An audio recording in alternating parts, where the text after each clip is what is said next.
Hello BTS army. तो हम अपना फैन फिक्शन स्टार्ट करते हैं। The I want you right now, me यूंगी एंड तेको कैफेफ। हमने लास्ट सीन में देखा था कि वी जो फास्टिंग बॉक्स ले आता है और जेके की तरफ बस देखता रहता है। जेके उसके बालों से टाइटली ग्रैब करते हुए उसकी आंखों में देखने को कहता है।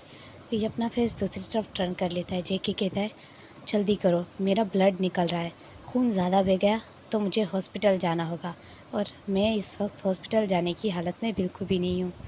वी कहता है, मेरे बालों को छोड़ो, मैं फास्टिंग बॉक्स ले आया हूँ। क्यों लेकर आया हूँ? तुम्हें मुझे देखने दो। तो फिर जेके जो उसके बालों को छोड़ देता है और वी जो उसको क्लीन कर लेने लगता है, उसका ब्लड जो होता है वो साफ़ करने लगता है। वी जो कि नाइफ़ को उसे जेके कहता है कि नाइफ़ को गर्म करके लाओ और जेके उसकी तरफ बस देख रहा था। वो वी की तरफ देख रहा था। वी जो इतना ज़्यादा नॉटी और इतनी अजीब अजीब बातें करता था, वो बिल्कुल शांत है और कोई बात नहीं कर रहा। वो बहुत ज़्यादा सीरियस हो चुका है। जेके बस उसकी तरफ देखता रहता है और फिर वी जो एक नाइफ़ गर्म करके आता है और जेके कहता है, गोली निकालो। वी कहता है, मुझे नहीं आती और अपना फेस दूसरी तरफ टर्न कर लेता है। जेके कहता है, गोली निकालो और उसके बालों से टाइटली ग्रिप कर लेता है। वी कहता है, तुम्हारा मुझ पर कोई हक नहीं है, मेरे बालों को छोड़ो। और वी जो ऐसे कहता है और उसकी आँख से एक टेयर्स की बूंद गिर जाती है और जेके जो उसे कहता है, इसे निकालो। तो वी जो गुस्से से जेके की तरफ देखता है और फिर वी जिसके हाथ कांप रहे थे और वो बहुत ही ज़्यादा मुश्किल से नाइफ़ को जैसे ही अंदर डालता है, जेके के माउथ से आवाज़ आती है दर्द की। और वी जो जेके की तरफ थोड़ी सी पलकों को उठाकर देखता है और फिर से आंखें नीचे कर लेता है और वी वहाँ पर पट्टी करने लगता है। और जेके जो बस वी के फेस पर ही देख रहा था, वी के लिप्स पर, वी के आइज़ में। वी के आइज़ में आज बिल्कुल खामोशी होती है और टेयर्स भर चुके थे। वी जो कि बहुत ही ज़्यादा ब्रोकन लग रहा था। जेके वी की तरफ बस देख रहा था। वी कहता है, हो गया। और इसे कह के वी उठने ही लगता है। जेके उसे अपने पास खींच के अपनी गोद में बिठा लेता है। वी कहता है, क्या कर रहे हो तुम? जेके कहता है, चुप रहो। और जेके जो उसकी नेक के ऊपर धीरे धीरे किस करने लगता है। वी कहता है, हटो, हाथ भी मत लगाना, छूना भी मत मुझे अब तुम। हो गया, अब निकलो अब मेरे घर से। तो जेके जो उसे टाइटली ग्रिप कर लेता है उसके कमर पर और उसकी नेक पे और ज़्यादा किसेस करने लगता है। वी के इससे टेयर्स आ रहे थे और वो जेके का टच बहुत ज़्यादा मिस कर रहा था क्योंकि वो उसका अल्फ़ा है। अल्फ़ा के बगैर ओमेगा का रहना बहुत मुश्किल होता है। बट वी जो उसकी तरफ देखता है और मन में सोचता है, अब तुम्हें मेरी बॉडी चाहिए। जब मैं आता रहा, मैं हर वक्त आता था। 3 दिन मैंने आकर तुम्हारे घाट से पूछा, तुमने क्या कहा? निकल जाए। तुमने सिर्फ अपना बदला लिया। इस तरह से बदला लेते हैं। फिर वी जो उसका हाथ अपने ब्रेस्ट से झटक देता है और फिर वी उठ जाता है और कहता है, हट जाओ, मेरे हाथों को छोड़ दो। फिर जेके जो डेवल स्माइल करता है और कहता है, फिर जेके की नज़र एक फ्रेम पर पड़ती है जो साइड टेबल पे पड़ा था। उसके ऊपर वी और एक दूसरा पर्सन की पिक्चर थी। तो फिर वी ने उसका हाथ पकड़ा हुआ था और उसके कंधे पर सर रखा हुआ था। जेके का ये देखकर पूरी तरीके से दिमाग ख़राब हो जाता है। जेके कहता है, ये कौन है? वी कहते हैं, तुम्हें क्या इससे? वो जो भी हो, अब यहाँ से जाओ, सियान आ जाएगा। तो फिर जेके कहता है, वो कौन है? वी कहते हैं, तुम्हें उससे कोई मतलब नहीं होना चाहिए। और दोनों एक दूसरे से बात ही कर रहे थे कि रूम में से रोने की आवाज़ आती है, एक छोटे से बच्चे की।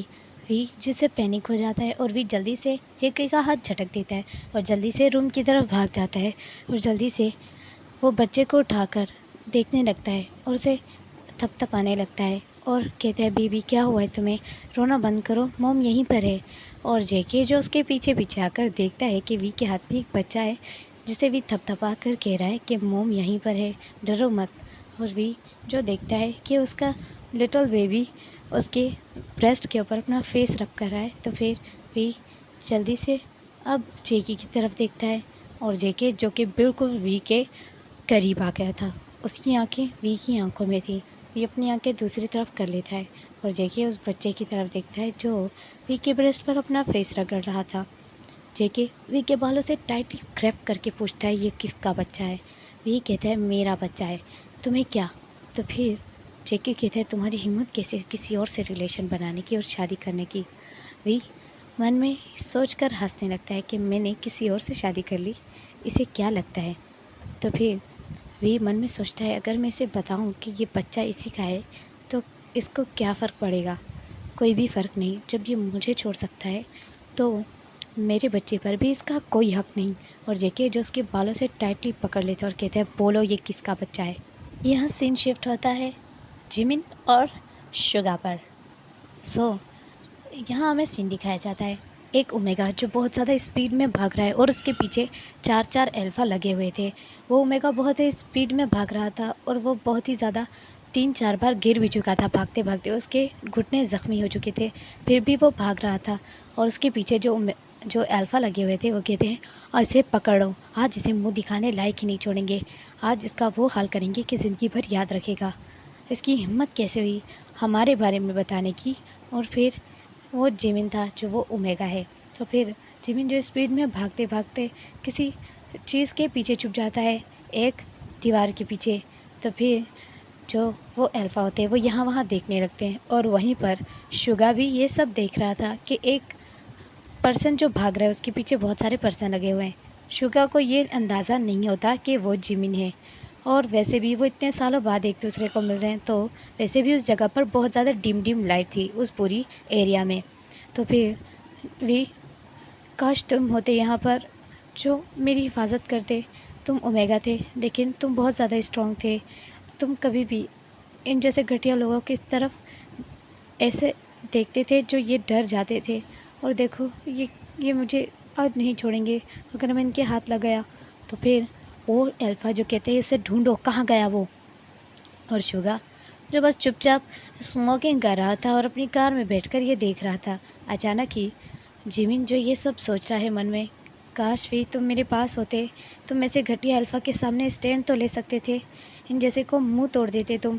तो फिर मैंने भी ऐसा करने की कोशिश की लेकिन ये तो मेरे पीछे पड़ गए हैं, मैं क्या करूं। और वी के लिए वो ऐसे सोच रहा था और बहुत ज़्यादा अपसेट हो रहा था, उसकी आंखों में से आंसू बह गए थे, वो इतना ज़्यादा डर चुका था। और फिर यहाँ पर सीन दिखाया जाता है कि वो ओमेगा जो है हमारा जिमिन था और वो अल्फ़ा वो यहाँ वहाँ ढूंढते ढूंढते अचानक ही जिमिन के बालों से टाइटली पकड़ लेते और कहते, मिल गया, ये रहा वो। तो फिर वो उसे खींचते हुए लेकर आने लगते हैं। जिमिन जो उसके हाथ के ऊपर ज़ोर ज़ोर से मारने लगता है और कहता है, छोड़ो छोड़ो मुझे, मैं पुलिस में कॉल कर दूँगा और मैं पुलिस को बता दूँगा। तो फिर वो लड़के कहते हैं, अच्छा, वो अल्फाज जो थे वो कहते, अच्छा पहले भी तुमने हमारी शिकायत की है पुलिस में, तो अब तुम्हें उसका सबक तो मिलना चाहिए। और फिर जिमिन को वो थोड़ा सा अपने तरफ खींचकर लेकर जाने लगते हैं। जिमिन जो कि चीख रहा था और उनसे हाथ छुड़ाने की कोशिश कर रहा था। शुगा जो कि थोड़ा सा फोकस करता है और उसे अंदाज़ा हो जाता है कि ये जिमिन की आवाज़ है, क्योंकि जिमिन और उसकी हर वक्त फ़ाइट होती रहती थी, तो उससे उसे अंदाज़ा हो जाता है। पर शुगर जो कि इग्नोर करता है और कहता है, मुझे क्या, जो भी हो। फिर जिमिन की रोने की आवाज़ें आने लगती हैं। जिमिन ज़ोर ज़ोर से रोने लगता है और हेल्प के लिए चिल्लाने लगता है। तो फिर शुगा पहले तो 2-3 बार उसके वर्ड्स को इग्नोर करता है, पर जिमिन वहाँ से उन्हें बाइट करता है और भाग जाता है। और फिर से वो स्पीड में भागने ही वाला था कि एक अल्फ़ा आकर उसकी टांग को ज़ोर से पकड़ के खींच लेता है, जिससे जिमिन फ्लोर पर ही गिर जाता है। और जिमिन जो कि रोते हुए कहते हैं, नहीं प्लीज़ मत करो, मुझे छोड़ दो, मुझे जाने दो, मैं फिर कभी कंप्लेन नहीं करूँगा तुम दोनों के ख़िलाफ़ और तुम तीनों के ख़िलाफ़, सारों के ख़िलाफ़। कभी मैंने जो कंप्लेन की है मैं उसे वापस ले लूँगा, मैं सच कह रहा हूँ, मुझे जाने दो। और वो जो अल्फाज थे वो डेवल स्माइल करते और कहते हैं, अब तुम्हें डर लग रहा है, तुम जैसे ओमेगास जो खुद को कुछ समझते हैं, हमें उनको अच्छे से सबक सिखाना आता है। और ऐसे ही कह के वो डेवल स्माइल करते हैं और वो जिमिन की तरफ गुस्से में देखते हैं। और वो अल्फ़ा कहता है, तुम्हें याद है ना मैंने तुम्हें क्या लेने के लिए कहा था, क्या तुम वो लाए हो। तो वो दूसरा अल्फ़ा कहता है, हाँ मैं लाया हूँ। और वो एक इंजेक्शन निकालते हैं और उसे तोड़ देते हैं और उसमें से उसे पूरी तरीके से फिल कर देते हैं। और इंजेक्शन वो कहते हैं, इसे पकड़ो, इसे इंजेक्शन लगाते हैं। और फिर जिमिन कहते हैं, क्या कर रहे हो, ये क्या लगा रहे हो तुम मुझे। और वो कहते हैं, हम इसे तड़पता हुआ देखना चाहते हैं। फिर वो 2 जो अल्फ़ा थे वो जिमिन को पूरी तरीके से पकड़ लेते हैं और तीसरा जो कि जिमिन को इंजेक्शन लगा रहा था, और दो जो मतलब एक जो रह गया था वो बस डेवल स्माइल दे रहा था और कह रहा था लगाओ इसे। और फिर यहाँ पर जिमिन को वो इंजेक्ट कर दिया जाता है, जो ज़ोर से चीख मार देता है। और फिर शुगा जो कहते हैं मुझे लगता है कि मामला ख़राब है, मुझे जाना चाहिए। शुगा कहता है वैसे भी मैंने कब से अपने हाथों को सीधा नहीं किया।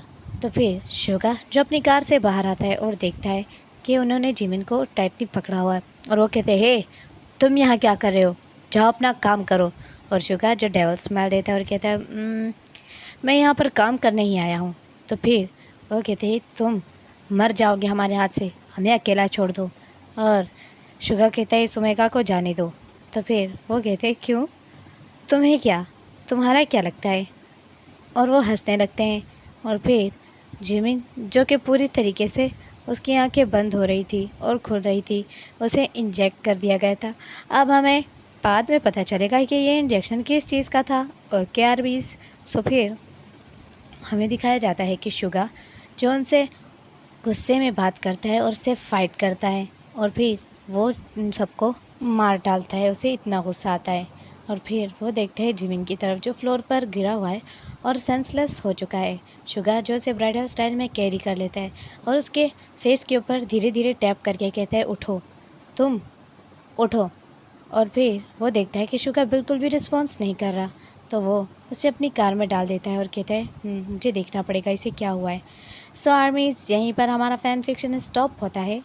इसके बाद मैं इसका लास्ट पार्ट भी अपलोड कर दूँगी। इसके बाद इसका लास्ट पार्ट है, और इसके बाद मैं जो भी तेको के एफ शेयर करूँगी वो मैं वन शॉट ही शेयर कर दूँगी, ताकि आप लोगों को ज़्यादा प्रॉब्लम ना हो। और वांगशन फैमिली में जो ये फ़ैन फिक्शन कब से मैंने नहीं डाला था, इसलिए मैंने अपलोड कर दिया। आप भी वेट कर लीजिए थोड़ा सा।